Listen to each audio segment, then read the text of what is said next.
Unit 38. Familiar expressions to stimulate listeners. It's a good idea to use familiar expressions to stimulate the listeners. It's all in the way it's done, which should be both original and tasteful. Use the present tense as much as possible, as well as the imperative, and avoid tenses like past perfect, past conditional, or subjunctive. Also, consider how to use silence to your advantage. And work on your English to avoid common faults. Create smooth transitions between sections of your conversation. Here are some short words and phrases that are good for transitions. Try to complete the following. Actually, But, who more than, on the other hand, what's more, on the contrary, in fact, once again, therefore, and, for example, similarly, another thing, now, a second point, here, immediate, in the same way, since, so, then, in other words, finally, of course. in spite of, despite everything. And that's not all. It's even better than that. Wait, the best is yet to come. But first, you should know a few things, Now, and this is the most important. and you will see why. Now you understand why?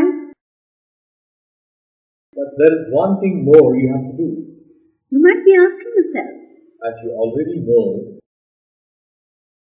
Check questions. the following phrases may be used to check whether the listener understands what you are saying along with the possible responses. Okay? Right? Got? Get it so far? Does that make sense to you? Is that clear? Am I making sense? Have I made myself clear? Are you with me? Can you follow me? Do you see what I mean? What I'm getting at? Do I make myself clear? Understood? Do you understand me? Responses. Of course. Sort of. Yes, sure. Yes, get on with it. Well, not really. Oh yes, go on. More or less, yes. Well, Checking that the listener is listening. are you listening? Do you agree? Did you hear what I said? Can you summarize what I just said? What do you think? Are you alright? Is there anything wrong? I can tell you're extremely interested in what I'm saying. When the listener has not understood, What I said was, that's not quite what I meant to say.